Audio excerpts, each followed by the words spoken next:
Hello my dear students, welcome back to my channel and I hope that you all are doing great. So दोस्तों ये हमारी MHI 107 की revision class second है। इससे पहले वाली जो मेरी वीडियो है उसका लिंक आपको डिस्क्रिप्शन में मिल जाएगा और वहाँ से आप MHI 107 की जो भी वीडियोस मेरे चैनल पे अवेलेबल हैं उन्हें देख सकते हैं। अगर आपने अभी तक अपने इस पेपर के लिए नोट्स या गेस्ट पेपर्स को परचेज नहीं किया है तो आप डिस्क्रिप्शन में दिए हुए इस नंबर पे मेरी टीम को टेक्स्ट कर सकते हैं दोस्तों। उसके अलावा अभी आप अपने सेकेंड ईयर में जाएंगे तो जो भी आपके सेकेंड ईयर के असाइनमेंट्स हैं विद सॉल्यूशंस हमारे पास अवेलेबल है, तो आप फ्यूचर के लिए भी इस नंबर को सेव कर सकते हो because in the second year we are going to help you like the way we help you in this year. Okay, so अब यहाँ पे देखो 1 to 4 क्वेश्चन हम पार्ट 1 में कवर कर चुके थे और अब यहाँ पे हमारे पार्ट 2 में क्वेश्चन नंबर 5 स्टार्ट होगा। तो क्वेश्चन क्या कहता है देखो, how does the debate on agriculture statistics enhance our understanding of agriculture production. कृषि सांख्यिकी पर होने वाली बहस किस प्रकार कृषि उत्पादन की हमारी समझ को बढ़ाती है। तो दोस्तों एग्रीकल्चर के जो स्टैटिस्टिक्स होते हैं जब हम उनको उनको कब किया जाता है, उसके अंदर हमें एग्रीकल्चर में उस समय कैसी परफॉर्मेंस थी, उस समय क्या ट्रेंड चल रहा था, कितनी प्रोडक्टिविटी आपको उससे मिल रही थी, वो सारा डेटा आपको कृषि सांख्यिकी में मिलता है। तो कृषि सांख्यिकी कृषि की कार्य क्षमता, रुझानों और उत्पादकता को समझने के लिए महत्वपूर्ण है। The debate over their accuracy, methodology and interpretation highlight the complexity of measuring agriculture production. तो उनकी सटीकता, विधि और व्याख्या पर चल रही बहस कृषि उत्पादन मापने की जटिलता को उजागर करती है। ओके, सो ये जो पूरी डिबेट है कि वो कितने ज़्यादा एक्यूरेट हैं या कौन से मेथड्स का वहाँ पे यूज़ किया गया है, उन्हें किस तरीके से इंटरप्रेट किया जा रहा है, उन सारी चीज़ों पे एक डिबेट चलती रहती है। अब यहाँ पे इस डिबेट का जो है सिग्निफिकेंस जानेंगे। तो ये जो डिबेट्स है गाइज ये रिवील करती हैं डिफ़िकल्टीज़ को, मापन की चुनौतियों की समझ में आप बताएंगे कि ये बहसें दिखाती हैं कि सटीक डेटा एकत्र करना कितना कठिन है, क्योंकि भूमि छोटे टुकड़े में बटी है, फसलें विविध हैं और बाजार अनौपचारिक है। तो ये जो आप मेजरमेंट कर रहे हो ना वो इतना डिफिकल्ट हो जाता है, एक्यूरेट डेटा आपको नहीं मिलता। किस मेथड से आपने जो ये डेटा है वो कलेक्ट किया है वो भी इम्पॉर्टेंट है। तो different methods like crop cutting experiments, survey and satellite images जो होते हैं वो वेरिंग रिजल्ट देते हैं and this encourages critical analysis and better technique for estimating yields and production. Regional disparities को इन डिबेट्स में गाइज उजागर किया गया है। तो सांख्यिकी बहस अक्सर राज्यों और जिलों में उत्पादकता के अंतर को उजागर करती है, जिससे नीति निर्माण में मदद भी आपको मिलती है। ओके, देखो तो ये 2-3 चीजें हैं, क्वेश्चन को आपको समझना पड़ेगा, थोड़ा सा कंफ्यूजिंग लग रहा होगा। तो जो डिबेट होती है एग्रीकल्चर के स्टैटिस्टिक्स के ऊपर ना, वो आपको एग्रीकल्चर के प्रोडक्शन के बारे में समझने में कैसे हेल्प करती है या वो आपकी एग्रीकल्चर की समझ को कैसे बढ़ाती है, ये उससे जुड़ा हुआ क्वेश्चन है। तो गाइज ये डिबेट जो है डिफ़िकल्टीज़ को रिवील करती है, विधि के महत्वों को ये डिबेट्स बताते हैं और रीजनल डिस्पैरिटीज़ हमें इनके माध्यम से पता चलती है कि क्या इंडिया में रीजनल डिस्पैरिटी है। Accurate interpretation of agriculture statistics help in designing subsidies, credit facilities और irrigation scheme। तो ये सारी जो चीज़ें हैं इन कृषि सांख्यिकी की अगर व्याख्या एकदम सटीक होती है ना तो फ्यूचर में किसको सब्सिडी देनी है, क्रेडिट फैसिलिटीज़ हो गया, इरिगेशन स्कीम्स हो गया, इन सब के बारे में हमें एक नीति और योजना में योगदान प्रदान होता है। और डिबेट्स जो है गाइज वो इकोनॉमिस्ट को अलाउ करते हैं, पॉलिसी मेकर्स को अलाउ करते हैं कि वो क्रॉप पैटर्न के जो चेंजेस हैं, यील्ड ग्रोथ हो गया, इन सबको ध्यान में रखें। सो ऑन द कंक्लूजन आप बताएंगे कि the debate on agriculture statistics enhance our understanding by emphasising accuracy, methodology, regional variations and policy relevance. Okay, so क्या चीज़, कृषि सांख्यिकी पर जो बहस है वो सटीकता, विधि, क्षेत्रीय अंतर और नीति प्रासंगिकता पर जोर देकर हमारी समझ को बढ़ाती है। यह दर्शाती है कि कृषि गतिशील है और इसे मापने के लिए सावधानी पूर्वक विश्लेषण करने की आवश्यकता है। अगला जो क्वेश्चन है यहाँ पे आपको बर्ड हीगलर एंड कॉरपोरेशन और बिरला ब्रदर्स जो हैं उनके ग्रोथ पैटर्न्स को डिस्क्राइब करना है। तो औपनिवेशिक काल में भारतीय उद्यमिता उद्योग और व्यापार के विस्तार के साथ बढ़े।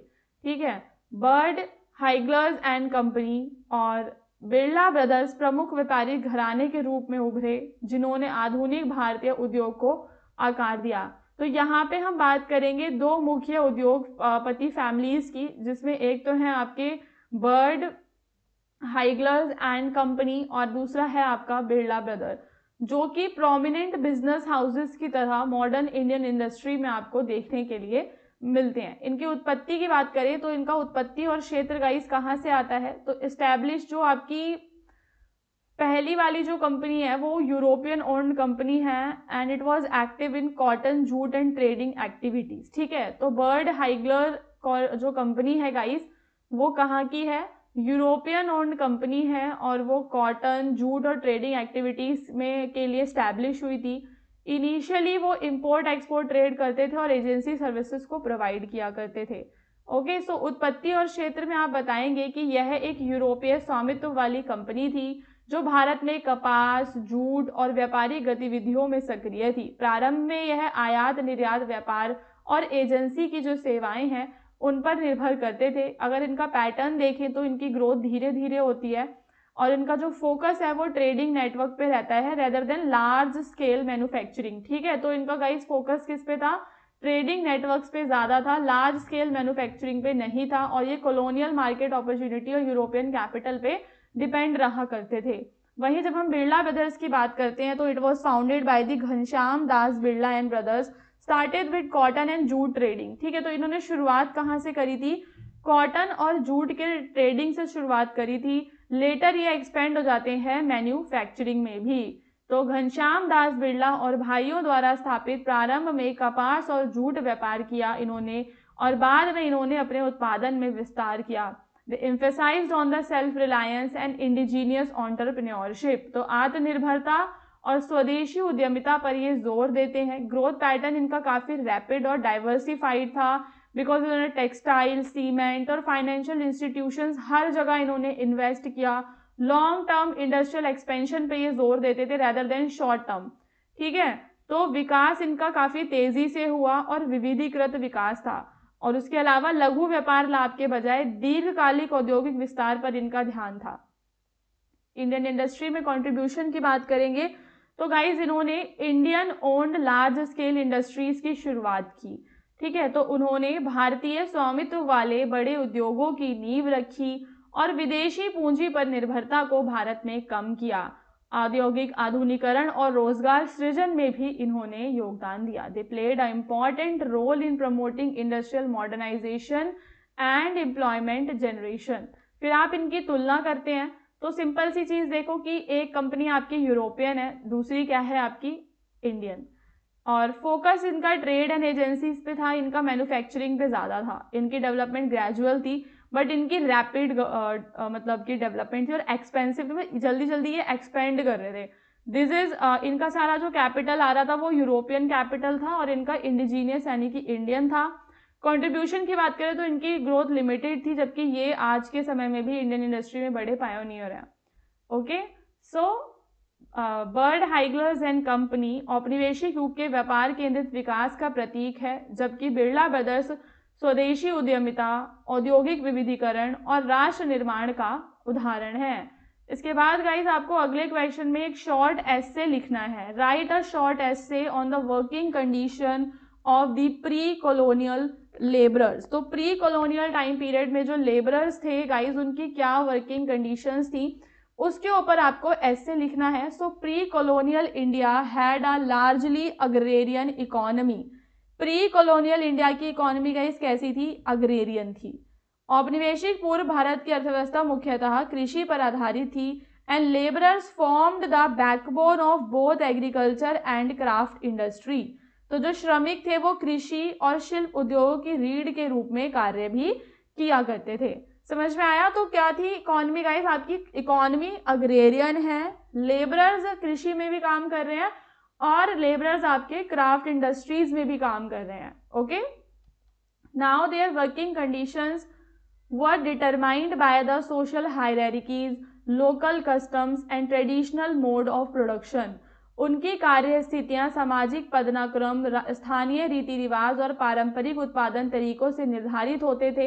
इन द एग्रीकल्चर, पीजेंट और जो लैंडलेस लेबर्स थे गाइज, वो लंबे समय तक काम किया करते थे। तो वर्किंग कंडीशंस में हमें काफी सारे चेंजेस देखने के लिए मिलेंगे। तो पहली चीज गाइज क्या रहेगी कि वो लंबे समय तक काम करते थे। ठीक है, जमींदारों के खेतों पर लंबे समय तक काम करते थे और उनके अपनी जमीन पर जो राइट्स होते थे वो लिमिटेड होते थे। And they often paid the substantial portion produced as rent और टैक्स, और उनको केवल कुछ ही भाग जो है वो मिला करता था। ठीक है, तो उनके पास भूमि पर जो अधिकार हैं गाइज वो सीमित हैं और अक्सर अपनी उपज का बड़ा हिस्सा कर या रेंट के रूप में वो चुकाएंगे। कारीगर और शिल्पकर्मी छोटे कार्यशालाओं और पारिवारिक इकाइयों में काम किया करते थे, जो भी फैमिली बिजनेसेस होते हैं, ठीक है, स्मॉल वर्कशॉप्स हो गई आपकी, तो वो उनमें काम करते थे। दे फेस्ड सीजनल अनसर्टेनिटी, और हम क्या देखते हैं कि जब भी मौसम के हिसाब से मतलब उन्हें काम मिलता था, तो हमें मौसमी बेरोजगारी वहाँ पे देखने के लिए मिलेगी। लो वेजेस होंगे एंड वो लोग डिपेंड रहेंगे guys on local partners for the livelihood. तो वे मौसमी अस्थिरता, कम वेतन और आजीविका के लिए स्थानीय संरक्षण पर निर्भर रहते थे। Labourers often perform physically demanding task under harsh environmental condition, और बहुत ही ज़्यादा मेहनत वाले जो टास्क होते हैं वो विपरीत जो पर्यावरण की स्थितियां हैं, कठिन पर्यावरणीय स्थितियों में चुनौतीपूर्ण वो काम करते थे। So in many cases, caste-based and gender-based hierarchy limited access to better work और higher wages. तो कई मामलों में जाति और लिंग की वजह से भी उनको उच्च वेतन तक वो नहीं पहुंच पाया करते थे। So despite the hardships, यानी कि कठिनाइयों के बावजूद, pre-colonial rebels had a certain degree of social security. औपनिवेशिक पूर्व श्रमिकों को स्थानीय समुदाय और पारंपरिक व्यवस्थाओं के माध्यम से थोड़ी बहुत तो सिक्योरिटी मिली ही हुई थी। ठीक है, लोकल कम्युनिटीज के माध्यम से थोड़ी बहुत उनके पास सिक्योरिटी थी। And in the conclusion we can say that the pre colonial जो लेबरर्स हैं, they work for long hours, they get low wages and socio economic जो असुरक्षा, वल्नरेबिलिटीज का उन्हें सामना करना पड़ता था। However, their work was supported by the local customs. पर वहाँ पे जो लोकल स्थानीय रीति रिवाज हैं वो उनकी चीज़ों को सपोर्ट करते थे, उनके कम्युनिटी नेटवर्क्स, ट्रेडिशनल प्रैक्टिसेस वगैरह को सपोर्ट वहाँ पे उन्हें थोड़ा बहुत मिलता था। तो understanding their working conditions provide insights into the socio economic foundation of the pre colonial Indian society. तो उनकी कार्य स्थितियों को समझना औपनिवेशिक पूर्व भारतीय समाज की सामाजिक आर्थिक नींव को समझने में मदद करता है। अब हम चलेंगे हमारे अगले क्वेश्चन पे कि how did the Indian economy face and respond to the challenges. तो 1960 का जो दशक था ना गाइस, वो काफ़ी ज़्यादा मतलब भारत के लिए महत्वपूर्ण है, मतलब फॉर द इंडियन इकोनॉमी, कि वो एक क्रिटिकल फेज था 1960s, और उस समय जो इंडिया ने चैलेंजेस को फेस किया उन चैलेंजेस के बारे में आपको बताना है। साथ ही साथ आपको बताना है कि इंडिया ने उनसे कैसे रिस्पॉन्ड किया। सो 1960s was the critical decade for the Indian economy. 1960 का दशक भारतीय अर्थव्यवस्था के लिए महत्वपूर्ण था, marked by the food shortages. तो यहाँ पे हम क्या देखते हैं, खाद्य संकट था, इंडस्ट्रियल ग्रोथ बहुत कम थी, ठीक है, तो धीमी औद्योगिक वृद्धि हो रही थी, इन्फ्लेशन जो है मुद्रास्फीति बढ़ रही थी, और बैलेंस ऑफ पेमेंट क्राइसिस आपको देखने के लिए मिलता है। भुगतान संतुलन जो संकट है वो आप यहाँ पे देखेंगे। Okay, the economy was struggling. तो उस टाइम पे पूरी जो इकोनॉमी है गाइज वो स्ट्रगल कर रही थी, क्योंकि इंटरनली काफ़ी ज़्यादा वीकनेसेस थी इकोनॉमी में, एक्सटर्नल शॉक भी लग रहा था, which tested the resilience of the Indian development strategy. तो जिसने भारत की विकास रणनीति की मजबूती से परीक्षा भी ली थी। अब हम यहाँ पे जानेंगे कि गाइस कौन कौन से चैलेंजेस थे जो उस समय इंडिया फेस कर रहा था। तो एक तो बार बार सूखा पड़ रहा था, ठीक है, जिसकी वजह से फूड ग्रेन्स में कमी आ जाएगी। तो 1965 से 66 में लगातार सूखों के कारण अन्न उत्पादन में तेज गिरावट आई, जिससे गंभीर खाद्य संकट उत्पन्न हुआ। India has to rely on PL 480 import, और हमें उस टाइम पे अपने देश की फूड डिमांड के लिए यूनाइटेड स्टेट से खाना मांगना पड़ रहा था, ठीक है, हम उनसे इम्पोर्ट कर रहे थे। और इकोनॉमी में इंडस्ट्रीज पूरी स्टैग्नेंट हो गई थी, मतलब जो इंडस्ट्रियल ग्रोथ थी वो स्लगिश थी, ड्यू टू लिमिटेड कैपिटल नहीं था हमारे पास, हमारी टेक्नोलॉजी आउटडेटेड थी। तो सीमित पूंजी, पुरानी तकनीक और अपर्याप्त अवसंरचना के कारण औद्योगिक जो वृद्धि है वो धीमी रहती है। प्राइवेट सेक्टर इन्वेस्टमेंट बहुत लो होता है और पब्लिक सेक्टर जो एंटरप्राइजेज हैं वो अभी एक्सपेंड कर रही होती है ना, मतलब चीज़ें इतनी डेवलप्ड नहीं थी उस समय। तो निजी क्षेत्र का निवेश तो कम ही था और सार्वजनिक वाला भी पूरा नहीं हुआ था। बैलेंस ऑफ पेमेंट और इन्फ्लेशन आप देखते हो, तो क्योंकि इम्पोर्ट ज़्यादा है, एक्सपोर्ट नहीं है, तो फॉरेन एक्सचेंज रिजर्व्स पे प्रेशर पड़ेगा, इन्फ्लेशन बढ़ेगी और जो परचेजिंग पावर है लोगों की वो कम हो जाएगी, इकॉनमी में हार्डशिप्स आ जाएंगी। तो फिर सरकार ने क्या रिस्पॉन्स दिया, नाउ वी विल डिस्कस कि सरकार ने क्या किया। तो फूड सिक्योरिटी मेजर सरकार ने शुरू किए। तो PL 480 इम्पोर्ट्स तो सरकार ने चालू ही रखे थे ताकि इमीडिएटली जो प्रॉब्लम है उसको सॉल्व किया जा सके। उसके अलावा सरकार ने गाइस ग्रीन रेवोल्यूशन भी शुरू किया था। सो इन द लेट 1960 सरकार ने ग्रीन रेवोल्यूशन को शुरू किया, specially in the Punjab, Haryana, western Uttar Pradesh, ताकि वहां पे एग्रीकल्चर की प्रोडक्टिविटी को बढ़ाया जा सके। सरकार कुछ पॉलिसीज लेकर आई। So to boost the industrial growth the government emphasised self reliance, कि हमें मतलब आत्मनिर्भर बनना है और सब्सटीट्यूशंस को इम्पोर्ट, मतलब जो चीज़ें हम आयात कर रहे हैं ना वो अपने देश में ही बनाए, that is called import substitution. और पब्लिक सेक्टर एंटरप्राइजेस को विस्तार से मतलब उनको बढ़ाएं, सार्वजनिक क्षेत्र के उद्यमों का विस्तार करें। लाइसेंसिंग और planned investment were use to regulate industrial development, तो उस टाइम पे बड़ा लाइसेंस सिस्टम वगैरह था। फाइनेंशियल मेजर सरकार लेती है, तो फॉरेन एड एंड लोन लेना इकोनॉमी को स्टेबलाइज करने के लिए, तो ऋणों को प्राप्त किया गया। इंपोर्ट पे रिस्ट्रिक्शंस लगाए गए, तो भुगतान संतुलन सुधारने के लिए आयात प्रतिबंध लगाए गए और निर्यात संवर्धन नीतियां जो हैं वो लागू की गई। मुद्रास्फीति को नियंत्रित करने और कीमतों को स्थिर करने के लिए मौद्रिक और वित्तीय नीतियों का प्रयोग किया गया।